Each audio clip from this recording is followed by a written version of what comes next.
É o meu dia a dia de trabalho, sempre a fazer a mesma coisa. Então eu olho o histórico, depois, com base no histórico, vou fazer a previsão. O histórico é uma coisa muito importante.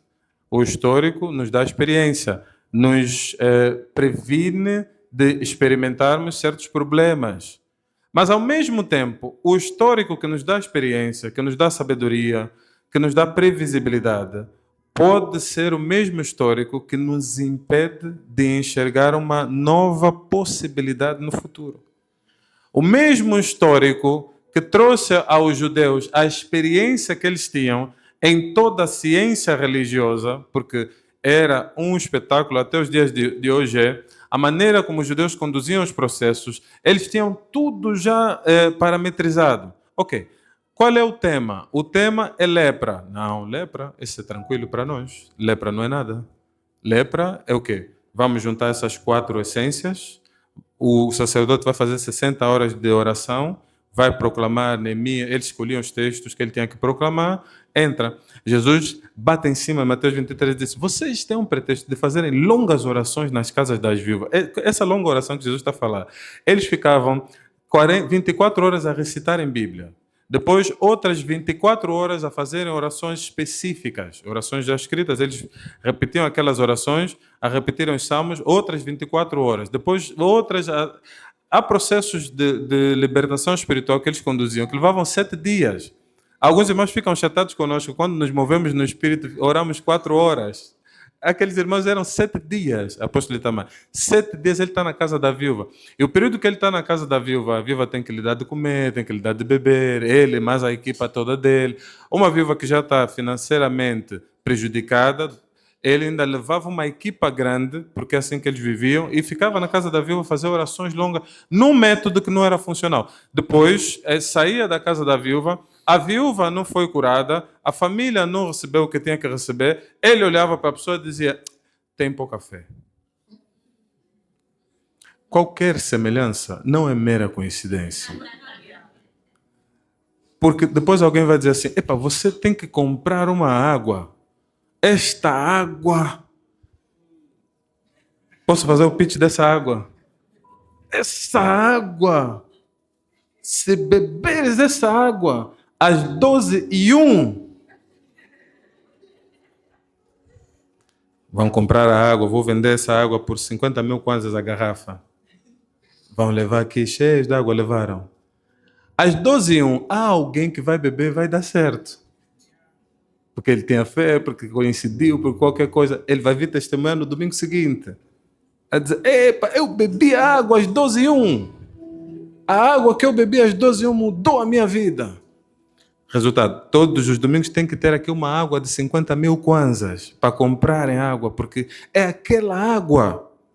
Irmãos, diga assim, não é o método, é o poder do Espírito.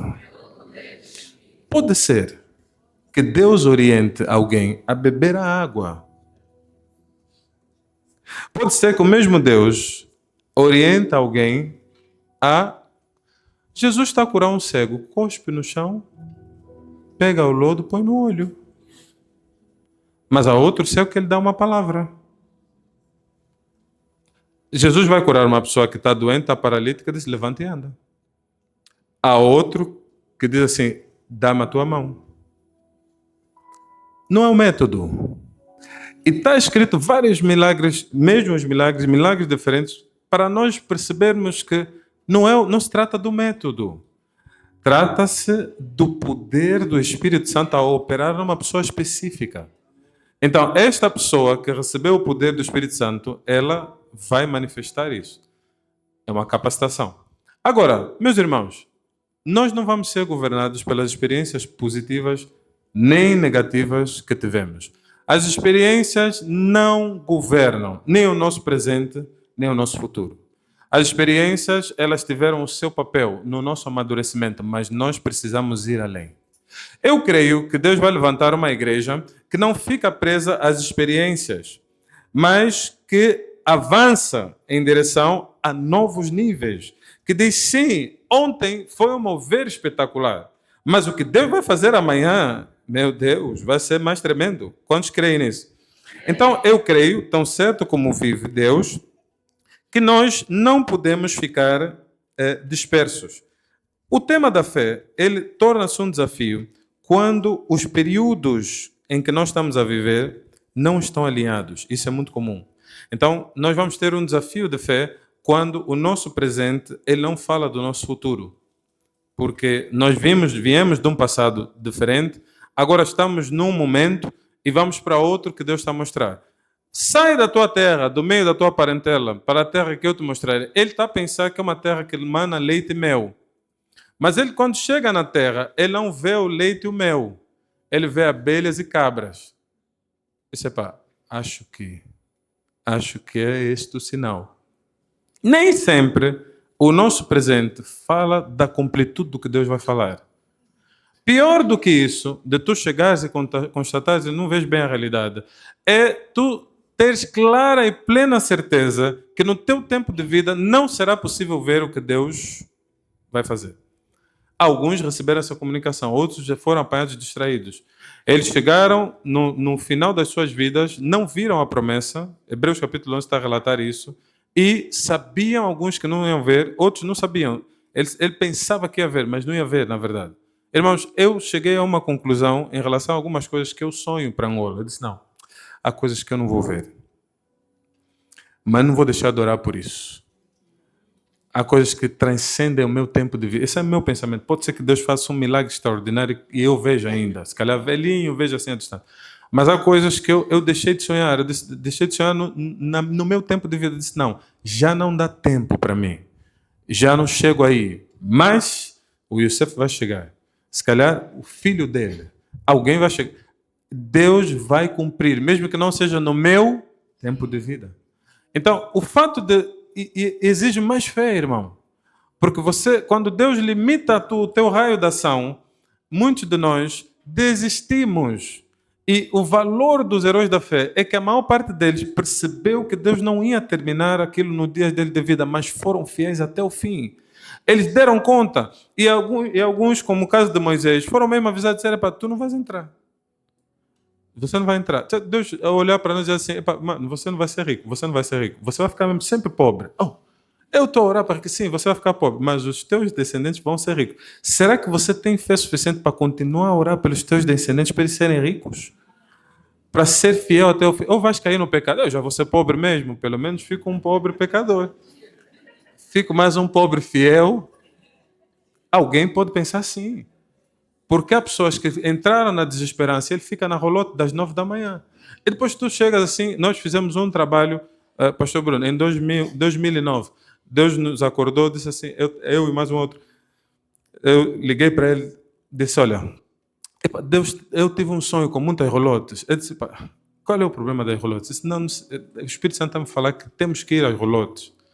E eu comecei a ir nas rolotes. E eu fiquei impressionado que é cedo. Há rolotes que não fecham. As rolotes ficam dentro dos bairros, via de regra. Então, você para ir nas rolotes, vai ter que entrar nos bairros. E depois tu chegas na rolote, 7 da manhã, eles já passaram a noite, mas continuam a beber. Eles continuam a beber, pastor. Eu fiquei 1 ano nas rolotes. Eu tinha que ir cedo para eles encontrar. 5 e tal. É a hora deles, porque eles já estão todos lavados, mas eu estou a pregar mesmo assim. Porque é um movimento evangelístico. Mas veja, irmãos, eu vejo hoje os teólogos de internet estão a criticar porque isso é isso, isso é aquilo. Vai ainda na rolote, mano. Tem lá muitos perdidos à espera de uma palavra da parte de Deus. Nós às vezes ficamos nos memes, na murmuração, na risada. Aquilo é grave. Aquilo é alguém que o diabo conseguiu roubar a esperança dele. Ele já não espera nada desse país. Perdeu a fé por completo. Ele não espera nada de mais ninguém. Ele diz, não, isso aqui já não tem jeito. Vou só beber, estragar os meus órgãos por completo e depois morrer. O meu pai viveu isso, eu também vou viver isso. Mas é o tempo da igreja se levantar. Irmãos, temos trabalho, temos missão. Você chega a uma determinada hora, você começa a ver, vamos reunir no hotel, fazemos a reunião de trabalho, chega uma determinada hora, final do expediente, as moças, adolescentes, moças jovens, entram mal vestidas. A moça está a vir fazer o que aqui? Esta hora, que não está em casa. Depois fica ali sentada, pede um drink, à espera de uma proposta. São muitas. Em vez das mulheres ficarem só a se criticarem no Instagram, a unha, vão lá, nos hotéis. Alguém está a perceber o que estou a dizer? O mover do Espírito Santo não pode nos deixar quietos a vermos o diabo a operar no nosso país. Essas são outras realidades, mas é a nossa também. Nós estamos a viver isso. Então nós vamos ter que alinhar, diga assim, tenho que alinhar os períodos, os tempos. Em Hebreus capítulo 11, os homens entenderam, o passado, o presente e o futuro podem não comunicar muito bem, mas eu vou ficar firme, porque o meu presente não está falando nada do meu futuro. E o meu passado também não pode ser um senhor para mim, um mestre. Eu tenho que me apegar não ao que está a acontecer, eu preciso me apegar a Deus. É só Ele a quem eu vou me apegar, porque o justo viverá pela fé. Ele não vive pelo que ele está a ver, nem no passado, nem no presente, nem a previsão que ele está a ter do futuro, porque as nossas previsões do futuro poderão falhar, e muito. Nós podemos achar que isso vai dar tudo certo, e Deus encaminha isso para um outro caminho. Se isto for para o torto, desistimos de Deus? Diga não. Não, irmãos, não, definitivamente não. Então, aqui nós estamos a falar agora daqueles que são mais maduros na fé. Nós falamos de Jairo e falamos da mulher do fluxo de sangue. Agora estamos a olhar para Pedro e João, que foram enviados pelos apóstolos para pregarem o evangelho aonde Filipe estava a pregar. Eles encontram Filipe, uma situação com o mágico que lá estava, o texto da Bíblia que nós lemos, e eles não só pregam a palavra ao mágico, mas Pedro teve um embate com o mágico, porque o mágico tenta comprar os dons espirituais com dinheiro, porque ele está habituado a isso, e Pedro dá um stop e diz, olha, isso aqui não está à venda, e além de não te vendermos, sobre ti virá uma maldição. E ele disse, que as tuas palavras não se cumpram, aquilo que falaste sobre mim. Mas os apóstolos continuaram a pregar. Irmãos, quando nós estamos a olhar para o contexto do movimento pentecostal, nós estamos a perceber que em cada era Deus usa grupos diferentes e pessoas diferentes. O movimento pentecostal eu introduzi na semana passada, devo falar um pouco mais hoje.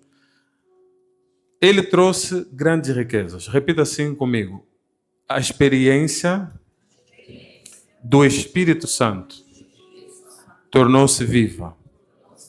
Então nós começamos a ter uma expectativa viva no mover do Espírito. O movimento pentecostal, ele restaurou algumas coisas importantes. Uma pregação avivada. Antes do movimento pentecostal, as pregações eram quase que soníferos profissionais. É verdade. Então era, e aliás, alegado nisso. Então, os sermões, eles não só tinham que ser lidos, em parte tinham que ser uma leitura cantada que era feita, e em nome do Pai, do Filho e do Espírito Santo.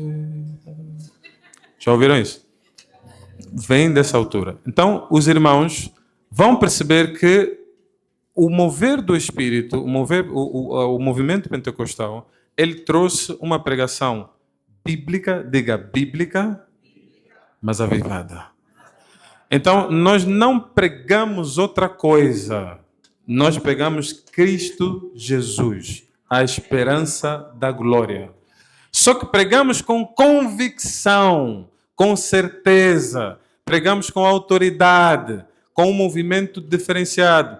Então, isso foi uma das coisas que trouxe. Inclusive, mesmo aqueles que faziam a pregação fria, sem gosto para as pessoas, eles depois perceberam, não, temos que mudar, porque parece que aquele grupo está a ir bem. A outra coisa que o movimento pentecostal trouxe, e é muito característico nosso, são os dons do Espírito. Diga dons do Espírito.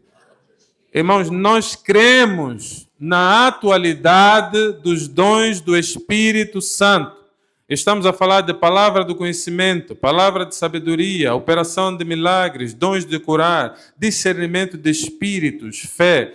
Os dons do Espírito Santo estão ativos na igreja. Eles estão vivos. Ou seja, quando nos reunimos, não é só um encontro natural. É um encontro do sobrenatural também. Aqui, nesta reunião, é normal que as pessoas... Uma vai receber uma revelação a respeito da outra. Isso chama-se palavra do conhecimento.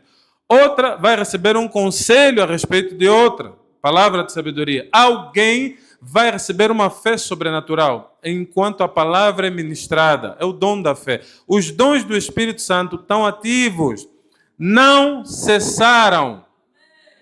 Posso ouvir um amém? Não cessaram. Eles estão ativos, irmãos. Nós não só os experimentamos, mas cremos que não existem evidências bíblicas para afirmar que os dons do Espírito Santo ficaram na primeira igreja.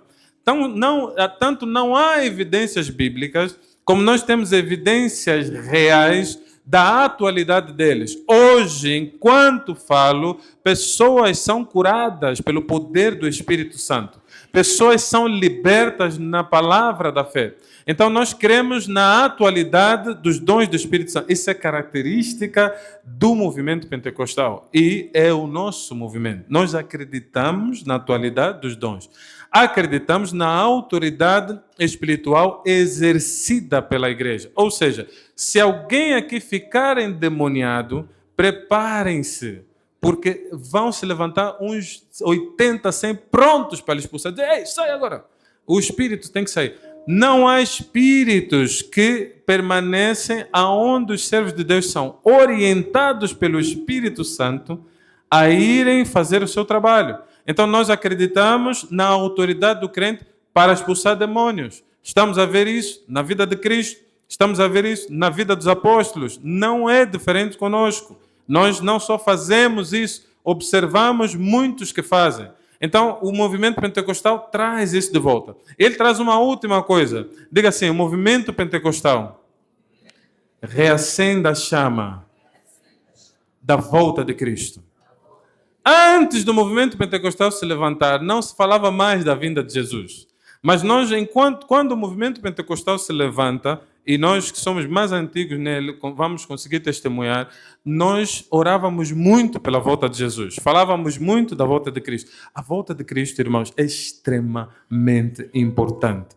E, inclusive, saiu dos nossos púlpitos, das pregações, das aulas e de tudo. Quase as pessoas não entendem mais quando Cristo voltará. Eu, quando era adolescente, irmãos, me lembro muito bem, todos nós estávamos atentos à espera do dia do arrebatamento. Nós seremos arrebatados? Posso ouvir um amém? Amém. É próprio do movimento pentecostal. Nós acreditamos a qualquer momento ele virá, a qualquer momento ele vai romper as nuvens, vai acabar com os reinos desse mundo, a qualquer momento. A fé ela é tão bíblica, mas é também literal, dizer assim, pode ser hoje. Nós acreditamos assim. Então, levantamos com uma ânsia. O pentecostalismo ele trouxe um evangelismo agressivo, porque a qualquer momento ele pode vir. Então, alguém pode ir para o inferno a qualquer momento. Então, nós não perdemos tempo. As pessoas que entraram para o movimento pentecostal, o genuíno, elas são ativas no evangelismo, dentro de casa, na escola, no trabalho. O tradicional pode não ter essa postura, eles vão ser muito polidos. Nós não temos esse polimento mais. Nós dizemos, é agora. Nós temos que falar a tempo e fora de tempo. A qualquer momento. Por quê? A qualquer momento ele pode rasgar. Quantos creem que a qualquer momento ele virá? Irmãos, é mesmo qualquer momento. Jesus pode aparecer hoje. No dia que estamos... Alguém vai dizer, não, a tua escatologia está errada, ainda faltam sinais. Não sei. Eu não tenho certeza disso que você está falando, porque o dia e a hora, ninguém sabe. Então, se queremos ser bíblicos, irmãos, é a qualquer momento que ele pode aparecer aí. Porque a maneira como alguns leram as profecias que tinham sido feitas a respeito de Jesus não foi a mesma como foi aplicada na prática. Portanto, é que eles olhavam e diziam, não é o Messias. Porque eles leram mal os sinais e leram mal a figura de Jesus. Então alguém pode estar fazendo má leitura do fim escatológico e talvez já está acontecendo tudo o que tem que acontecer. Porque Deus não se obriga a nos explicar tudo. Nós só temos que andar em santidade. O movimento pentecostal ele traz um temor, uma santidade, que diz assim, eu ando no Espírito, eu não posso me misturar com todos, eu não posso comer a mesma comida. Nós nos levantamos a dizer assim, filme não vejo mais, música do mundo não ouço mais, Éramos nós, na essência do nosso ministério, nós entendíamos que não somos como todos e não podemos estar misturados com tudo. Irmãos, a suavização do nosso discurso está a fazer a nova geração não entender a nossa essência. Estão a perceber que nós estamos juntos e misturados? Não estamos. Você vai dar conta que não estamos quando o pecado se bater à porta, porque nós vamos olhar e dizer, isso não como. Mas eu também não como por quê? Porque o Espírito Santo está a me dizer para não comer. Há uns teimosos assim. Vamos a uma reunião importante, de pessoas muito importantes. O Espírito Santo diz assim, não come nada, nem bebe água. É quase um desrespeito. É quase um desrespeito. Irmão, não comi nada, não bebi nada. Você não vai comer? Não, não vou comer. Hoje não. Eu não estava em jejum. Eu entrei em jejum naquele momento.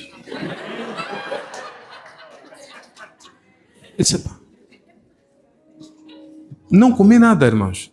Eu não sei se tem alguma coisa na comida, não sei, não comi nada. Alguém me pergunta assim, mas qual foi o efeito disso? Eu não sei, irmão. Até hoje não sei. Se calhar só escandalizei um. Se calhar alguém me observou atentamente, se converteu por causa daquilo. Eu não sei. Nem tudo Deus vai nos explicar porque é que fazemos. Mas os que andam no Espírito confiam no Espírito. E não ficamos sempre à espera de um resultado para validar o que fizemos. Não, eu estou andando no Espírito. Mesmo que o que eu fizer não for bem aceito pelos homens, eu continuo. Porque eu estou consciente que é o Espírito que está a me conduzir. Então, o movimento pentecostal, ele traz essa dependência. Ele retorna às origens da fé. O mesmo que os homens do rol dos heróis da fé viveu. Por quê? Todos eles, sem exceção, contrariaram a sua época. Os dizeres, nós podemos citar todos. Todos foram no sentido oposto. Eles levantaram-se para fazer coisas que não eram normais. Precisavam de um parafuso a menos para poderem operar. Eles tinham que, o Espírito Santo tinha que lhes dar um toque assim, dizer assim, ei, fica ainda um pouco tonto, porque agora eu vou fazer uma coisa diferente. Depois volta no teu normal. Irmãos, eu sou daquelas pessoas que gostam dos processos assim. Mas, no ato da minha conversão, o Espírito Santo entrou dentro de mim. E o Espírito Santo não é desordeiro. Só que ele promove situações diferentes para testar a nossa fé. E para nós que gostamos de tudo, organizar tudo no lugar, é uma dor de cabeça. Porque você diz assim, isso não é, o procedimento não é esse. E dá certo, sem procedimento, sem regra, sem nada. Diz, rapaz, que é isso que está acontecendo? Diga assim, é o Espírito de Deus que está a fluir. Vou falar alguns problemas rapidamente a respeito do movimento pentecostal. Então, nós tivemos dádivas presentes, mas alguns problemas também. Então, olha só, nós tivemos alguns problemas, lideranças que passam a pensar que são Deus.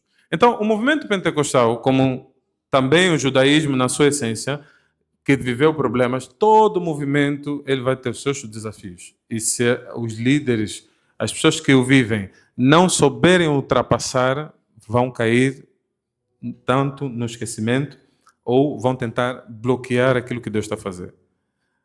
O fato de nos movermos no Espírito e de falarmos da parte de Deus não nos torna Deus. E a grande confusão que há no movimento pentecostal é que alguém que fala por ser um profeta, por ter um dom profético, por ser uma orientação, ele depois entende que ele é o próprio Deus. E então cria um processo de idolatria. E nós temos muito no movimento pentecostal este problema, que é um problema nosso. Eu posso falar desse problema, os tradicionais não. Eu posso. Então, nós temos este desafio, que é alguém que é muito usado por Deus, e ele depois confunde-se que é um semideus, uma segunda classe de Deus. Não, é mesmo homem. E Deus não nos deixa distraídos. Ele vai manter um espinho na carne das pessoas para lembrarem sempre que são humanos e que precisam do suporte divino. Só que muitos ignoram até isso. Diga assim, eu sou muito especial. Eu ouço a Deus, eu sou mais do que vocês todos. É um erro. Irmãos, a palavra de nenhum homem é incontestável. Só a palavra de Deus é incontestável. Então, quando Cristo arroga e bate no peito e diz assim, Eu sou o caminho, a verdade e a vida. Os judeus se reuniram e disseram: vamos lhe matar agora. Porque nenhum homem pode dizer isso. Ele diz assim: eu sou a pedra. Vocês têm que construir em mim. Os judeus disseram: o quê? Não, nós só construímos em Deus.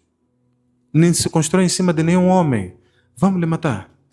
Ele é perigoso, esse discurso dele. E tinham razão. Porque não se constrói em cima de homem nenhum. Nenhum homem pode ser a pedra de esquina. Nenhum homem pode ser a base sólida de construção. Nenhuma. Mas ele não era só um homem. Então, para ele era válido as afirmações que ele estava a fazer. Porque ele sabia do que ele estava a falar. Agora, o desafio, nossos irmãos, é percebermos que há um só Cristo. Por melhor que haja um líder, ele não pode ser unânime nos seus posicionamentos. Aquele processo de liderança está errado. Vai dar torto.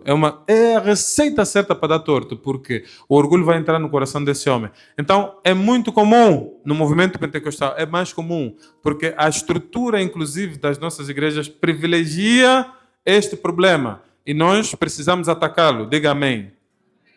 Homens com pecados evidentes mantidos no altar por causa dos seus dons. Então, esse é um outro problema que o movimento pentecostal trouxe.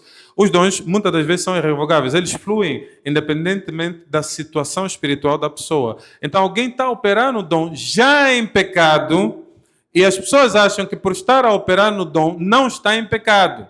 Inclusive, tem dificuldade, fica uma confusão. Porque diz assim, ele sai do altar, ele maltrata as pessoas. Essa aqui não fala. E depois ele sobe no altar e flui no dom. Então o crente fica assim: epa, está certo ou está errado?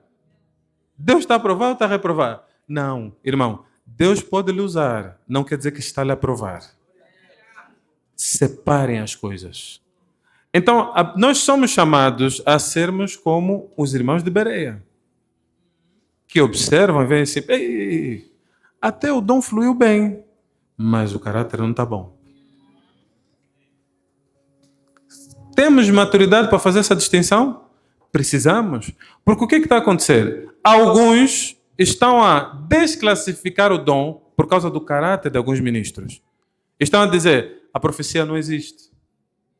Olha aí o profeta, a qualidade do profeta. Aí pega os nossos irmãos tradicionais e dizem assim, não, olha aí, esse movimento não é de Deus. Porque estão a misturar os assuntos. Estão a fazer um cálculo errado. Irmãos, o fato de Deus usar uma pessoa não quer dizer que Deus está a lhe aprovar 100%. Porque Deus vai usar um rei que já rejeitou mais 20 anos no reinado. Mas já estava rejeitado. E depois vai tirar para substituir outro. Mas aqueles 20 anos, muita gente se calhar estava achando, não, esse aqui é mesmo não. Não, Deus já lhe tinha rejeitado há muito tempo. Então, muitas pessoas não entendem o movimento divino nessa dimensão. Mas dentro do movimento pentecostal, nós seremos maduros. Nós não vamos misturar os dons com a aprovação divina. Nem em nós, irmãos. Especialmente em nós. Irmão, quando Deus te usar, faz como Jesus. Olha para a pessoa que Deus te usou e diz assim, shh, não fala a ninguém. Vai para a tua casa abençoada. Porque muitas das vezes nós queremos trazer o testemunho. Deus me usou. Só que Deus me usou não te dá às vezes a perspectiva de que você também tem erros.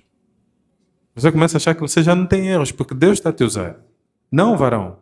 Deus pode te usar e te condenar.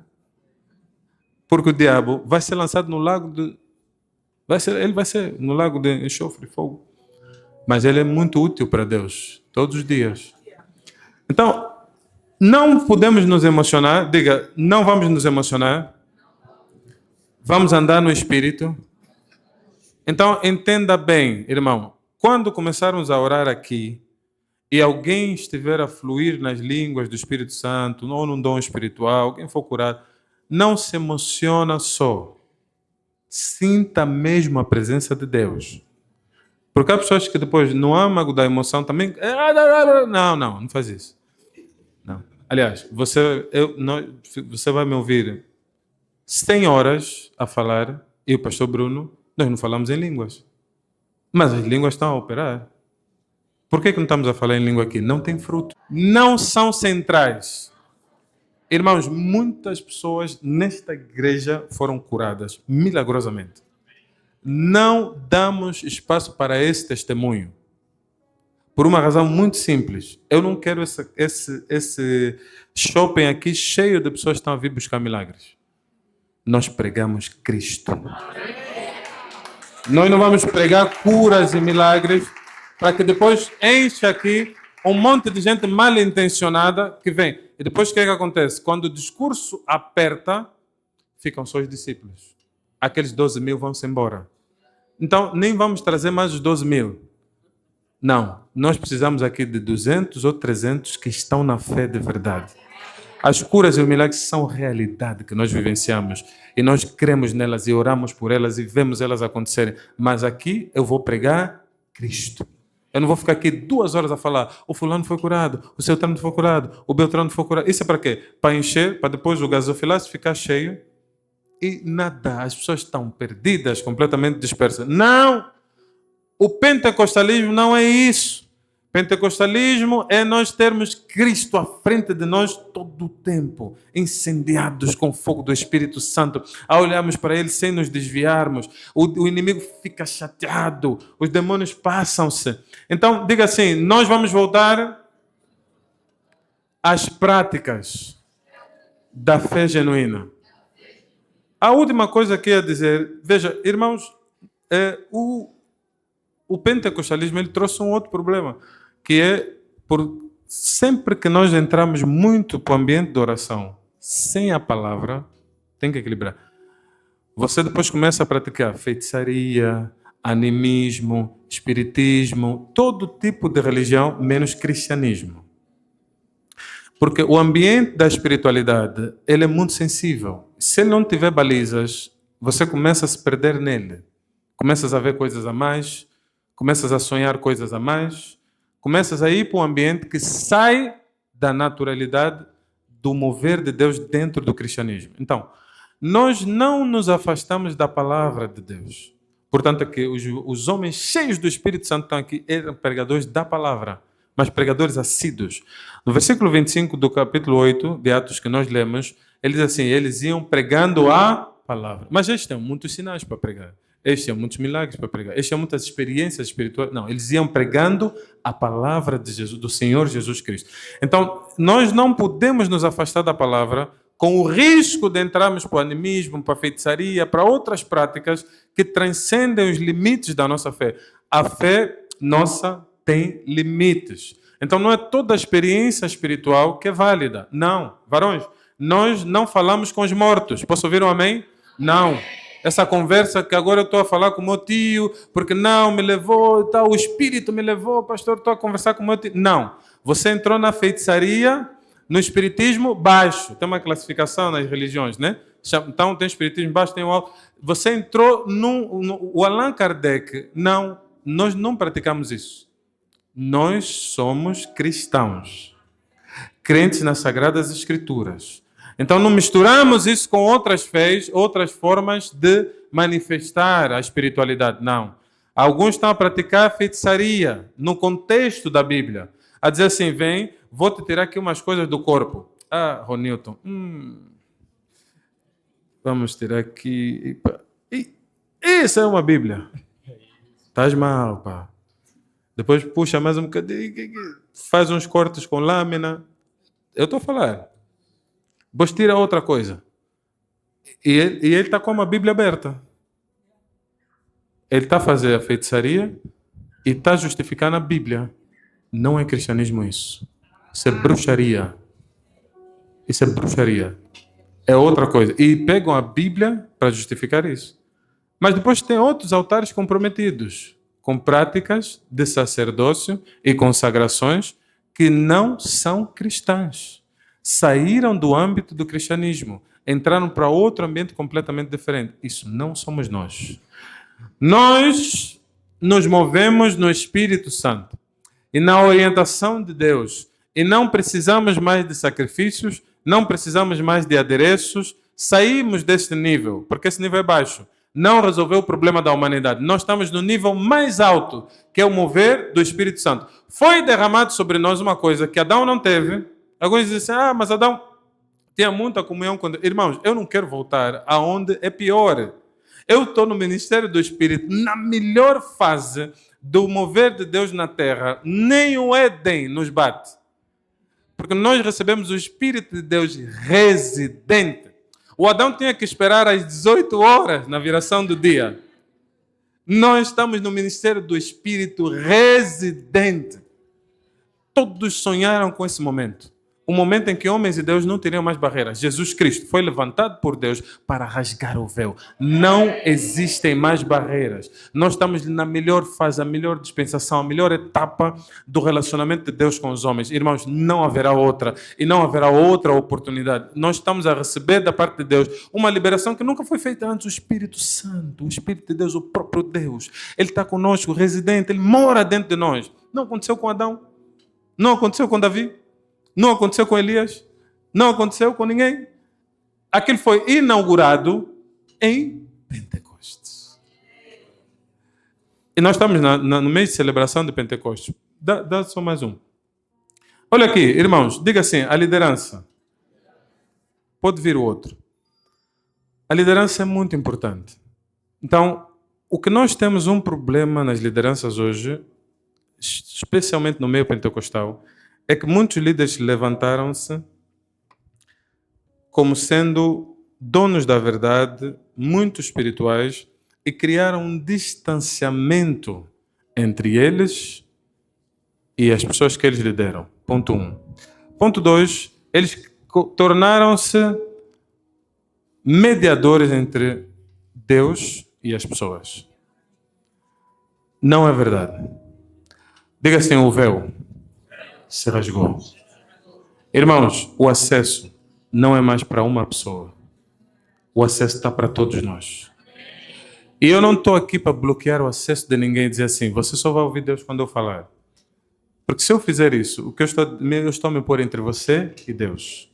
Por isso estamos sempre a insistir, os irmãos, leiam Bíblia. Orem nas vossas casas. Porque não existe mais só um mediador entre Deus e homens, a saber, Jesus Cristo. Eu não sou mediador da vossa fé, irmãos. Deus me livre de tentar me colocar nessa posição.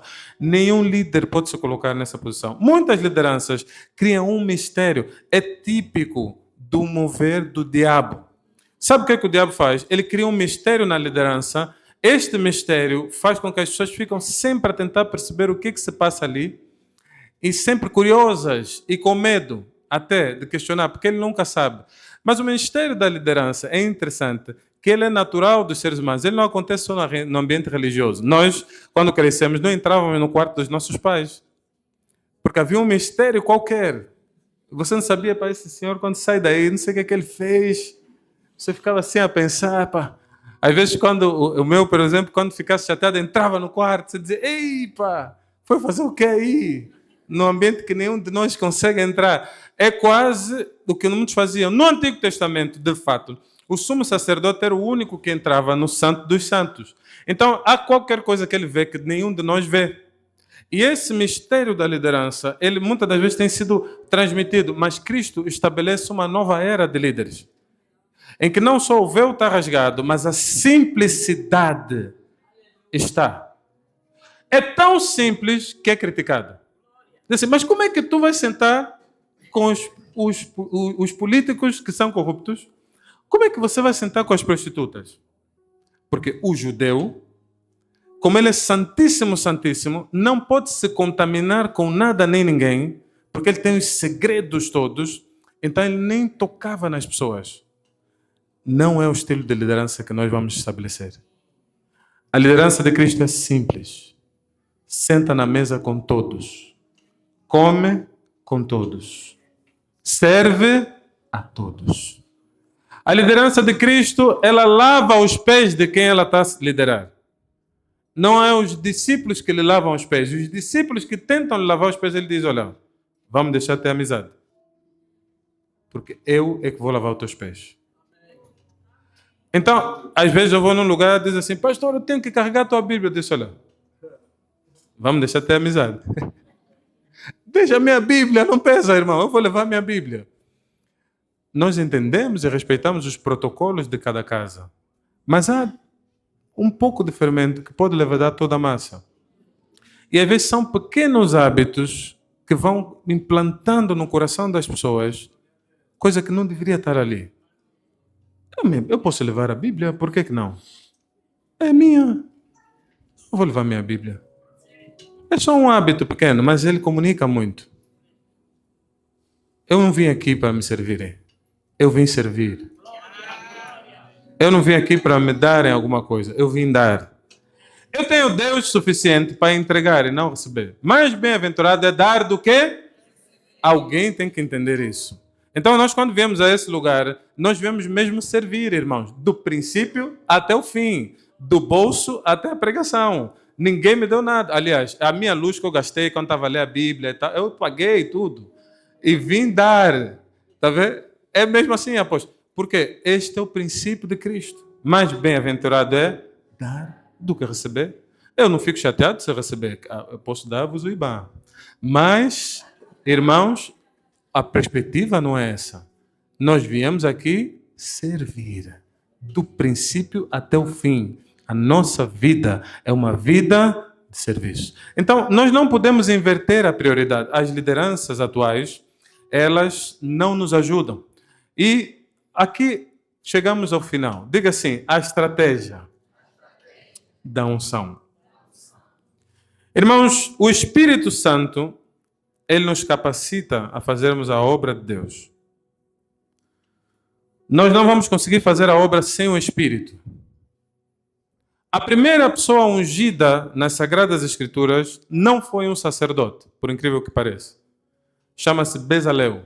A primeira pessoa que foi ungida para um trabalho foi Bezalel, o homem que foi instruído, ou melhor, comissionado por Moisés para fazer os utensílios do templo, tanto a Arca da Aliança como todos os outros objetos. Disse que o nível de excelência foi tão alto que muitos anos depois as pessoas ainda tentam perceber como é que eles conseguiram fazer, por exemplo, a Arca da Aliança numa peça única de ouro, numa altura extremamente rudimentar.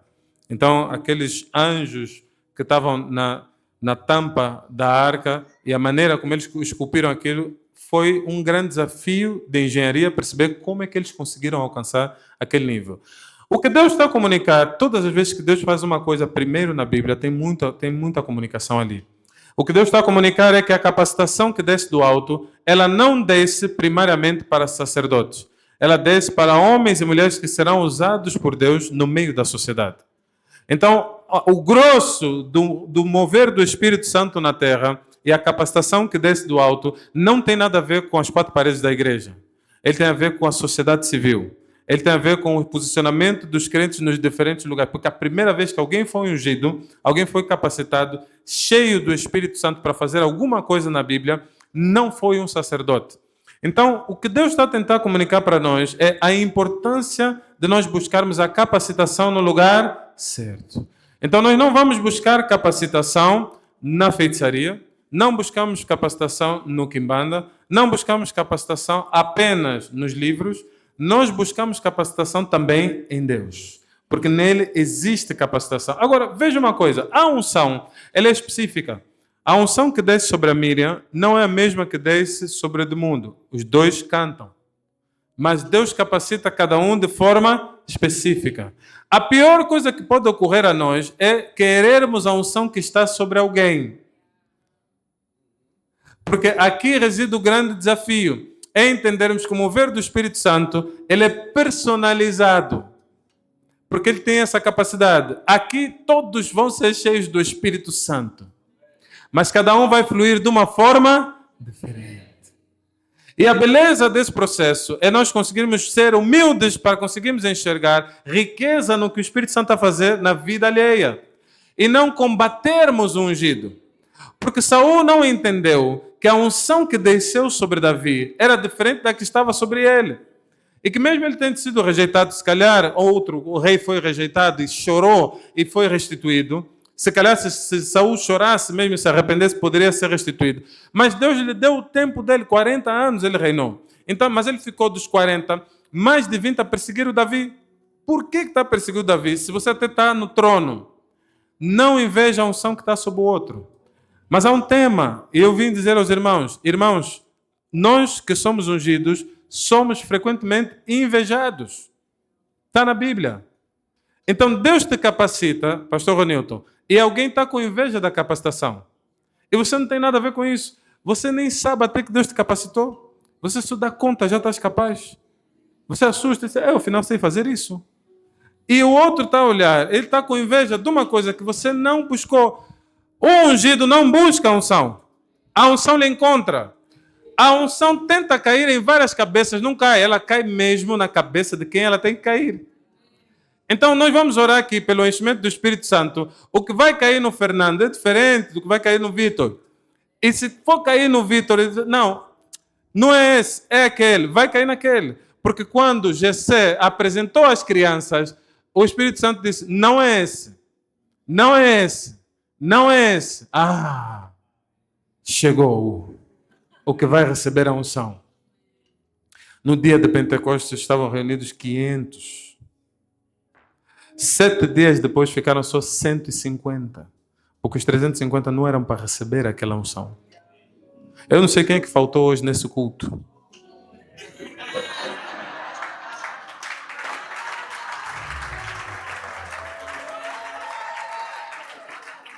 Mas há uma unção específica que vai descer nesse lugar. Porque Deus tem uma obra para fazer na nossa geração. E há um povo que vai se levantar ungido por Deus. Agora, nós não vamos mais fazer as coisas na naturalidade. Porque nós entendemos que o derramamento do Espírito e da unção é necessário. Só que o derramamento do Espírito é sobre toda a carne. Então Deus quer capacitar a todos. A profecia diz que do meu Espírito derramarei sobre toda os filhos e as filhas, os servos e as servas. Ele quer capacitar a todos. E está aberto para todos. É só nós abrirmos e dizer, Pai, eu quero. Derrama do teu Espírito sobre a minha vida. Se o coração estiver alinhado com Deus, irmãos, o Espírito vai descer. E eu quero ver a igreja poderosa, porque, irmãos, no meu tempo, eu viverei um tempo em que não vai ser uma só pessoa a ser usada por Deus. Porque eu fico a imaginar nos tempos bíblicos. Eu imagino Paulo, Pedro, Tiago, todos a operarem ao mesmo tempo. Não precisou um esperar o outro acabar. Porque tem trabalho suficiente. Uns podem ir nas rolotes, outros podem ir nos hotéis, outros podem ir na tua casa, outros vão na casa do vizinho. Tem trabalho para todos nós. Existem soluções e invenções que Deus vai dar a pessoas que Ele vai ungir aqui nesse lugar. Porque eu creio, tão certo como vive Deus, não vamos ser usados só nas 4 paredes da igreja. Irmãos, é chegado o fim de um pentecostalismo morto. Não. Os pentecostais, ele está a trabalhar, está a orar em línguas. Ele está a trabalhar, ele está a ter visão. Ele está a trabalhar, ele está a ver outras coisas. Irmãos, tá o tempo dos testemunhos que nós tínhamos, de quantas vezes pessoas foram curadas em gabinete de medicina, o médico que era um crente pentecostal não tinha condições técnicas de fazer aquela operação na altura, mas Deus lhe deu sabedoria. Deus abriu o entendimento dele. Eu creio que não vamos mais educar filhos na base da psicologia apenas, porque a psicologia positiva pode tornar um indivíduo adulto, mas um sociopata, porque ninguém lhe corrigiu, e ele agora tem que matar os outros porque está chateado. Irmãos, nós vamos educar as nossas crianças no poder do Espírito, na orientação do Espírito, na palavra do Senhor. Porque se Deus diz, não tira a vara, a psicologia vem dizer tira a vara, vamos ouvir Deus ou a psicologia? Não, nós vamos ouvir a Deus. Nós vamos ouvir a Deus de manhã, nós vamos ouvir a Deus à tarde, nós vamos ouvir a Deus à noite. Porque o inimigo ataca de manhã, ataca de tarde, ataca à noite. Há coisas que ele ataca de manhã. Não posso entrar nesse capítulo. Pula. Porque há ataques de manhã, há ataques da tarde, há ataques da noite. É específico da outra. Então, a unção, diga assim, nós vamos olhar para Jesus em todas as esferas. Preste atenção no que acontece em Atos, irmãos. Pode ficar de pé. Em Atos, nós estamos a ver um contexto muito interessante. Seu pastor deu tanta volta para voltar em Atos agora? Sim. Os discípulos, eles chegam, eles entendem que Filipe está a pregar em Samaria. O evangelho chegou em Samaria a partir de Filipe. Só que eles ouvem que os irmãos estão a ser batizados, mas não estão a receber o Espírito Santo. A Bíblia diz que os apóstolos, a igreja se reuniu e disse: vamos enviar a Pedro e a João. É o texto que nós lemos. Só que aqui já começa um contrassenso, porque eles eram mesmo espirituais, moviam-se no Espírito. Pedro era o líder da operação. Nós que lemos Bíblia entendemos que até Atos capítulo 12, Pedro está na liderança da igreja. Ele depois passa a liderar a igreja global e no capítulo 12 vemos a transição da liderança de Pedro para Tiago. Então, só no capítulo 12 é que Tiago passa a liderar a igreja em Jerusalém, de onde eles saíram. Mas no capítulo 8 que estamos a ler, Pedro era o líder da operação. Mas a Bíblia diz que os apóstolos enviaram a Pedro e a João. Como é que se envia o líder?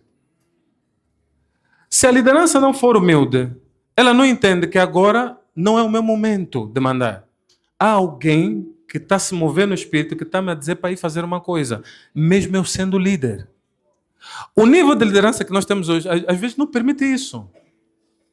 Porque as pessoas entendem que eles já estão cheios de Deus. Você não pode mais me dar uma orientação. Então, nós estamos a ver em Atos o cumprimento, porque eles não eram só, o Mário falou aqui muito importante, não eram só ouvintes, mas praticantes da palavra. Então, estamos a ver aqui o modelo de liderança certo. Agora, eles saem de Jerusalém, vão a Samaria. Chegam a Samaria, encontram Filipe. Filipe está a fazer bem o trabalho. Filipe está a evangelizar, ele está a batizar as pessoas. Ou seja, a encaminhar as pessoas no caminho de fé. Mas faltava um elemento. O Espírito Santo. E eles, mesmo entendendo a sua função, eles disseram, ok, eu vim para impor as mãos sobre essas pessoas e liberar o Espírito Santo. Porque essa era a função deles naquele momento. Eles diziam, Filipe tem um limite. Mas eles não entristeceram Filipe.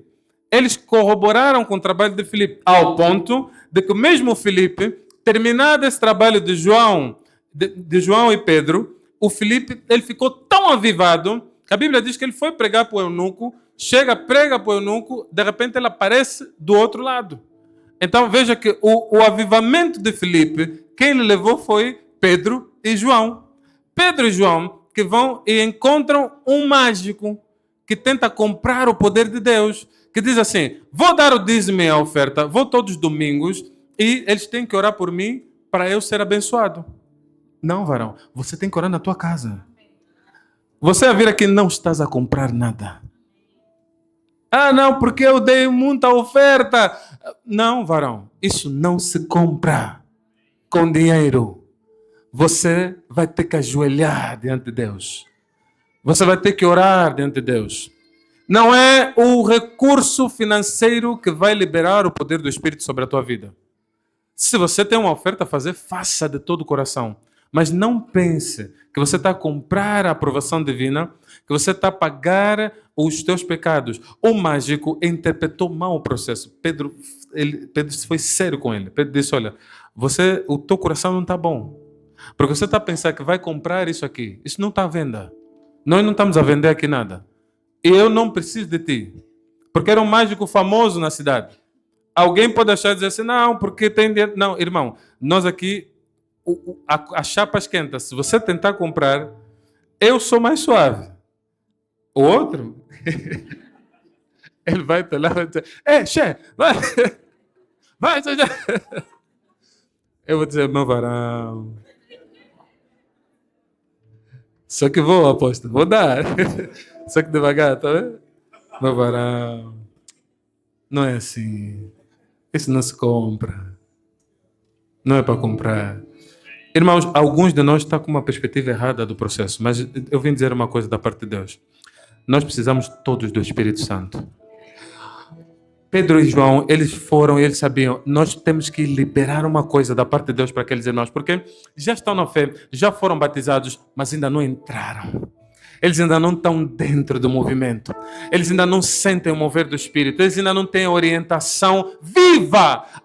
Deus não está morto. Ele está vivo. Ele fala, Ele orienta, Ele cura, Ele sara. Deus ainda é Deus, irmãos. Está no trono dele, não se ausenta. Não existe um principado, um demônio. Alguém pode dizer assim, pastor, há muitos demônios na minha família. Está na hora de um pentecostal levantar e dizer assim, ei, demônios do inferno, é agora ou nunca, batam em retirada desse lugar. Alguém tem que se levantar para orar por alguma coisa. E vejam, preste atenção.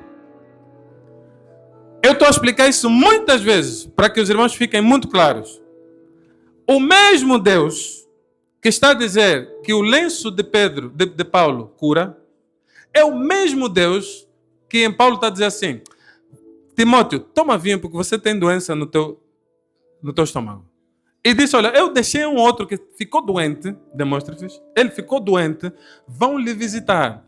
Paulo, cujo lenço cura, é o mesmo Paulo que está a dizer, vão visitar um doente. Porque a excelência do poder não é nossa, é de Deus. Então ninguém aqui tenta manipular o poder de Deus. Não façam isso. Irmãos, é um erro.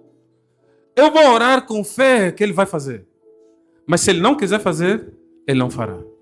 E quando Ele não quiser fazer, não faço birra. Eu amo da mesma forma. Então está na hora de levantarmos uma geração que diz assim, eu vou dar a minha vida por Ele. Ele curando, Ele não curando. Porque o mesmo Paulo que sabia que ele podia curar, sabia que ele também não podia curar. O mesmo Pedro que sabia que ele podia fazer, sabia que ele podia não fazer. E não estamos aqui por um interesse específico. Nós entendemos a unção do Espírito Santo que vai descer sobre nós. E vai nos capacitar a sermos igreja poderosa. Porque nós agora estamos atentos ao mover espiritual. Nós fomos despertados, ativados no Espírito. Não estamos a crer só numa palavra escrita do ponto de vista intelectual. Há uma ativação espiritual. Irmãos, é espiritual. Não pensem que isso pode ser discernido de forma intelectual. Não pode. Você não vai conseguir. Ninguém consegue cumprir a vontade de Deus sem o poder do Espírito. Não funcionou para os judeus. Tantas técnicas e ferramentas não deu certo. Porque não dá certo, meus irmãos. Só dá certo no mover do Espírito. Eu preciso do Espírito Santo. Eu preciso dele operante em mim. Irmãos, eu muitas das vezes estou na minha casa, eu fecho os olhos assim. Tenho que sair de manhã. Quando os olhos espirituais se abrem e eu vejo o tanto de desafios, eu só digo, Espírito Santo, me capacita hoje. Eu fui preparar a palavra da pregação de hoje. Esta palavra estava pronta. Ontem à noite, depois de conversar com o Bruno,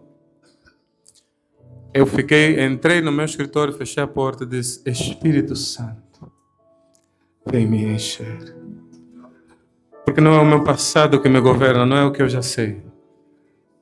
Eu preciso de Ti. Renova a Tua unção sobre mim, renova a Tua capacitação. Nós precisamos da unção do Espírito Santo, não é um dia de culto a cada ano, é todos os dias. É mais do que uma vez por dia, irmão. De manhã você precisa do Espírito Santo. À tarde você vai precisar do Espírito Santo. Quando chega a noite, você também vai precisar do Espírito Santo. Se ele está acordado de madrugada, diga, eu quero a tua presença, Espírito Santo. Me enche. Enche-me. Põe a mão no teu coração.